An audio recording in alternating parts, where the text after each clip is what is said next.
I came to the Ease series very, very late. The first one that I played was Ease 8 Lacrimose of Dana, and I played that on the Nintendo Switch.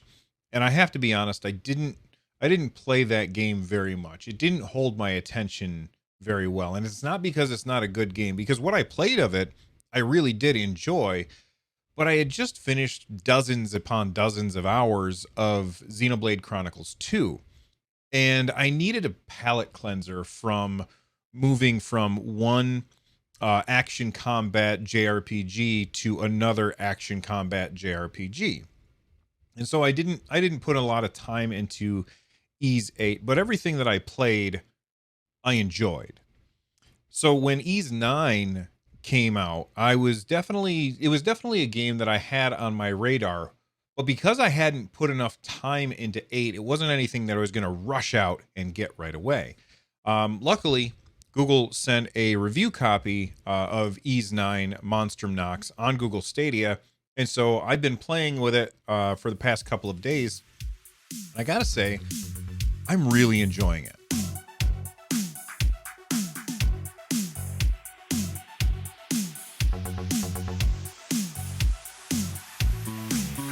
Before we get into my first impressions with the game, I want to give you a quick spoiler-free summary of what the story is like for me so far, very early on. You play as Adol Kristen. You show up in this town, which inexplicably is built onto a prison. And why anybody would want to live in a town that is also a prison, I don't understand, but sure, okay. You are arrested for no good reason. You end up in jail. You escape from jail because that's what happens in JRPGs. And you get shot with a magic bullet, which turns you into a monstrum. And now you have to defend the city slash jail against these invisible monsters that only you and the other monstrums can see.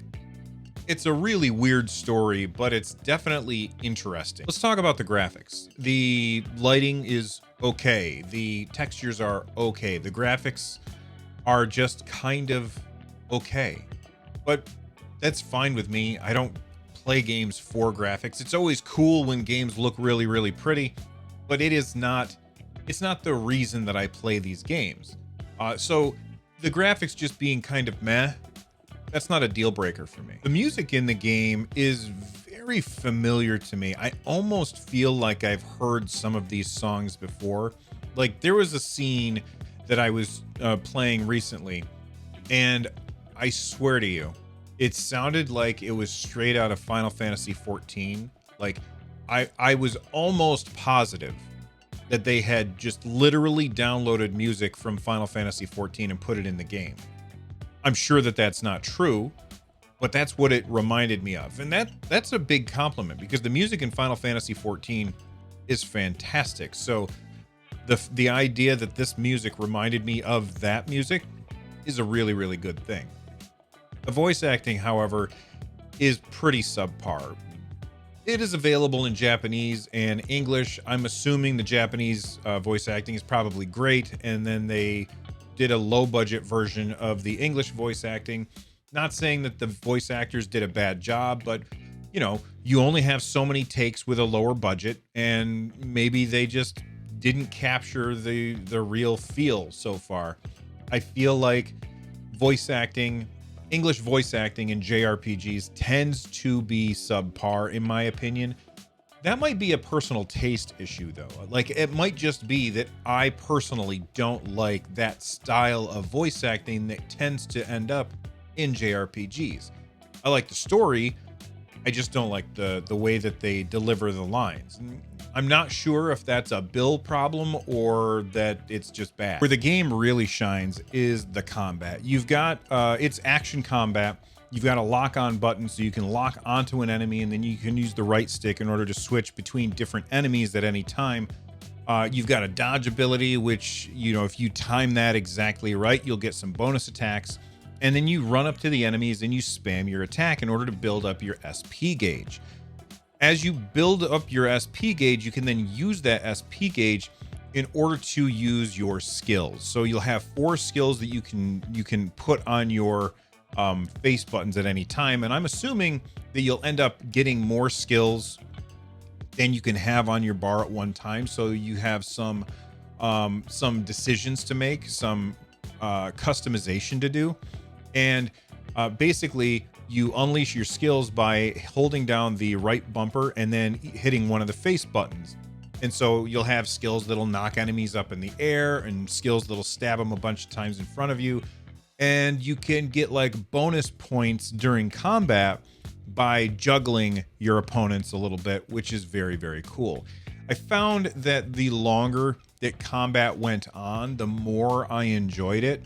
When the enemies die really, really fast, I didn't like that as much, mostly because I felt like I didn't have a chance to really make any decisions. But when the combat gets longer and you're fighting against a boss, that's where it really starts to shine, especially because as you use your SP bar, as you use that up, it starts filling up this red bar instead. So you've got a blue SP bar, and as you use those skills, it fills up a red bar. And then once you fill up your red bar completely, you can then unleash that to go like into full-on beast mode, and all of your attacks hit for even harder.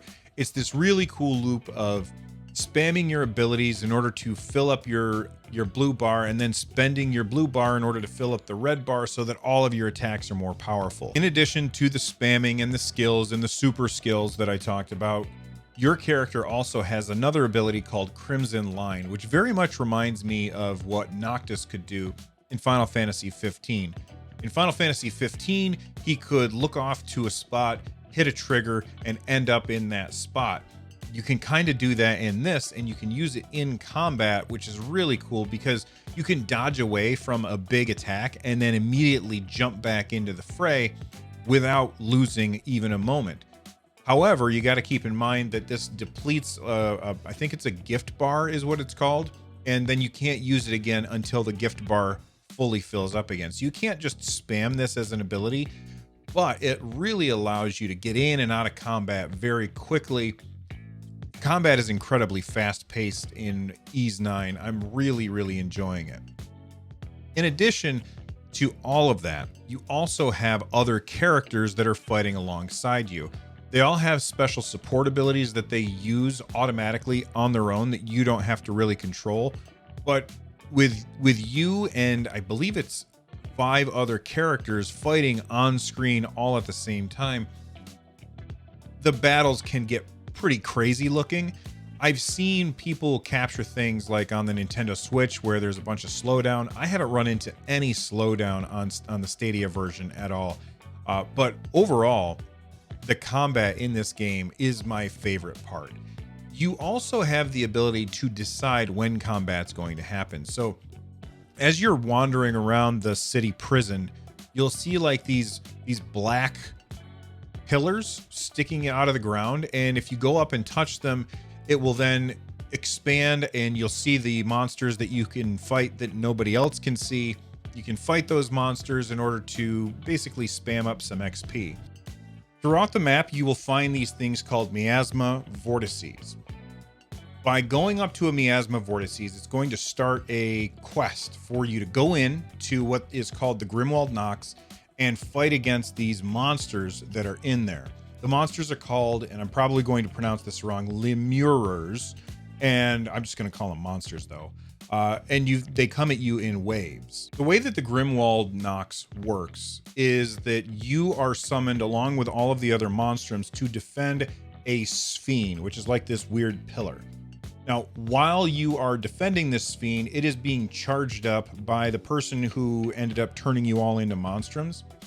And you're making sure that that person doesn't get interrupted while they are charging up the sphere. The sphere will basically get rid of all of the enemies and kind of make it so that the lemurers, which is what they call the monsters in this, can stop spawning.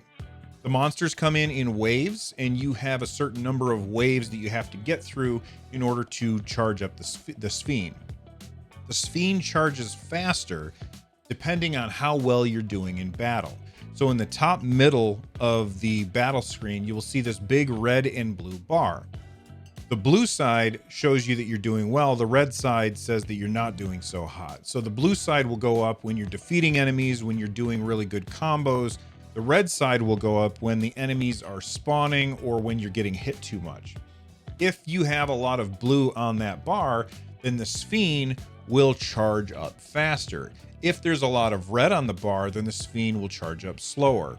I can see how people can look at this and say, all right, I can keep going back into these missions, into the Grimwald Nox over and over and over again in order to get better and better at it, getting higher rankings, maybe going from a C all the way up to an S rank because I'm learning how to defeat these enemies faster.